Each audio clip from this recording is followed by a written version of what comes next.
All right, so check that out right there. The trailer's received over 475 million views across all platforms in its first 24 hours. I got to admit, I played this game as a kid all the time. So as a video game fan, this is exciting for so many people. But it was supposed to come out this year, and then Rockstar Games announced, nope, it's going to be a whole another year. So fans were kind of bummed about that.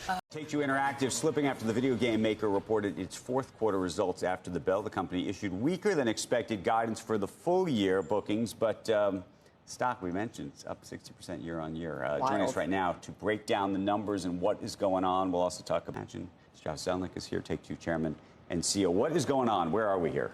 About Grand Theft Auto, as you might imagine. With the release delay of that by another 6 months. That's what I was going to ask. Let's talk about the delay, because people just want to understand what's happening there. Well, it's pretty short delay. It's less than 6 months. And generally, when we announce a date certain, we're able to hit that date. But the key thing is that Rockstar Games is trying to create the best thing anyone's ever seen in entertainment, not just interactive entertainment. That's a tall order. And I think consumers have huge hopes for the title. We just launched the second trailer to 475 million views in 24 hours. No, right? Well, no. November 19th, I do know. Oh, okay. Yeah. No, it's been announced. But this has been pushed back, I think twice. For like how many years? I think we're about 18 months behind the original date. Okay. Not much more than that. Is it the most successful video game of all time? I think so. But it depends on how you count. Okay. Like if you counted... From just revenue. I think if you counted every, like Mario Kart and Call of Duty and a bunch of others, it's not entirely clear. But I think in terms of the value of the IP, most people believe it's the most valuable entertainment IP ever created. Oh my God. There is no way they've done this. There is no way that they've done this. I've kept my mouth shut about this because I feel like there's so much content about Grand Theft Auto that it's just going to be lost in the kind of ocean of reposts and short form content and all this rubbish that people are trying to make to capitalize on the game and the popularity of the game and all these things. This isn't what this is in any way, shape, or form. This won't be monetized, like none of that. I love Vice City. It's probably one of my favorite games of all time, if not my favorite game of all time. I didn't have Grand Theft Auto San Andreas when I was growing up, and Grand Theft Auto Vice City was the way that I introduced myself to the world of Grand Theft Auto. And I have such memories that I cherish playing that game, and just the experience that Rockstar was able to hand to the audience and kind of like package, especially at that time in the gaming industry, it was a massive achievement. Grand Theft Auto Vice City was absolutely gargantuan. And so when Grand Theft Auto 6 was rumored, a lot of people assumed that we'd be going back to Vice City because we've been back to Liberty City in Grand Theft Auto 4, and we went back to Los Santos in Grand Theft Auto 5.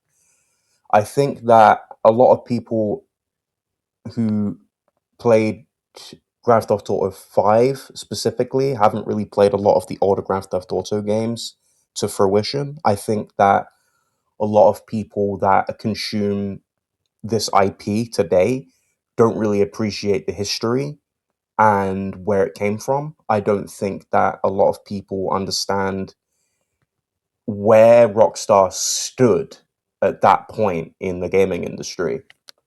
Tonight at the violent, and some people would certainly argue the demeaning side of a national pastime. By this we mean video games.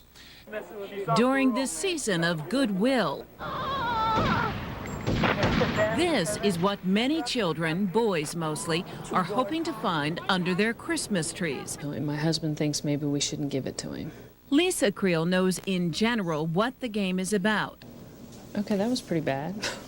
She had second thoughts about giving it to Andrew. It's You inappropriate. think it's going back? Yeah, it'll probably go back. But he'll still play it.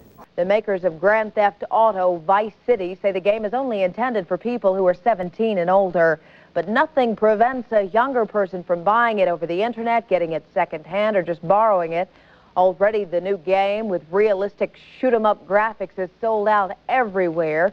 Parents groups are working overtime, launching an effort to keep the game out of young, impressionable hands.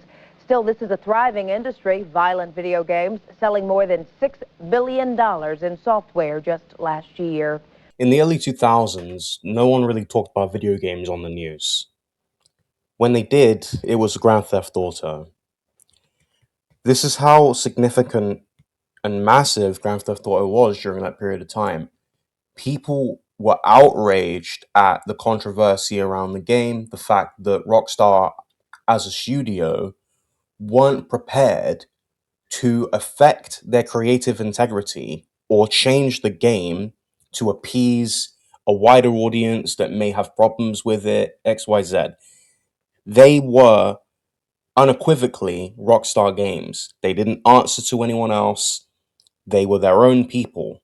Rockstar has been owned by Take-Two Interactive since 1998. So around the same time that Vice City and San Andreas and the turn of the millennium was happening. It was a very interesting time in video games where people were starting to appreciate them as wider media, right? It was looked at as its own new and exciting media form.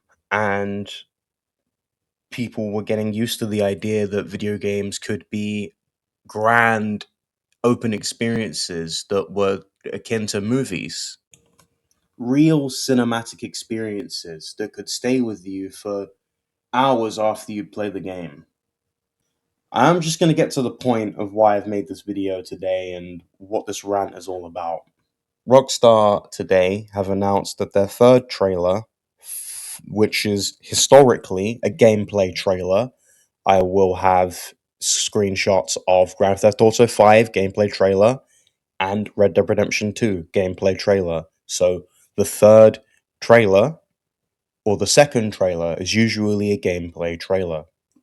And now, 20 years later, a 2 to 3 decade tradition that Rockstar Games has had for a long time of how they fucking roll out video games has been changed by who? Take-Two Interactive. By Zelnick, Take-Two Interactive, and the conglomerates that control Rockstar. This is not Rockstar Games anymore. This isn't the same company anymore. It's not the same studio that we fell in love with, that we care about. It's not. And of all companies, for them to give the rights to their highly anticipated trailer, they give it to Netflix so that people have to pay to watch the fucking trailer or wait 6 hours. They have given trailer exclusivity to Netflix. What the fuck are they doing? Seriously? They have made this decision purely based on the financial impact that it will have on Netflix. Oh, because people will pay for Netflix to be able to watch the trailer early. What the fuck is this? This isn't pro-consumer. This isn't pro-fans. This is fucking insidious. This is terrible for the fucking gaming industry. This is a terrible look for Rockstar Games and whoever the fuck the new management is, because they would have never done this for Grand Theft Auto 5. They would have never done this for Red Dead Redemption 2. The fact that they have done this is purely because there are other fucking companies that are trying to get their fucking hands in Rockstar's pockets. And they're allowing it to happen. They're allowing it to happen because, oh, it will benefit all of us. And, oh, well, exclusivity, that means that we can make more money. More money, more money, more money. What the fuck is this? This is ridiculous. This isn't some stupid YouTube boxing fight. If you look at what they have done today and you do not see a problem with it, you are part of the issue. And you are the reason why they keep doing this.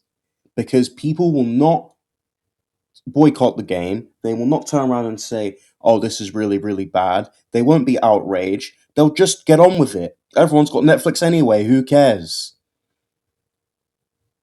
This is a slippery slope that is going to end up ruining gaming.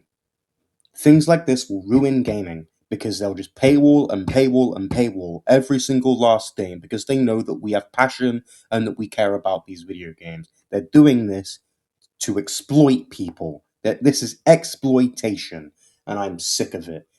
Rant over. When this extended look, quote unquote, comes out, and everyone watches it on their Netflix accounts, they'll know that they can do this again and get away with it, and that no one had a problem, and that they will paywall and paywall and paywall more and more and more things, so that simply being able to coexist with the intellectual property that you enjoy comes at a price. If you watch the trailer on Netflix, you're a piece of shit. Goodbye.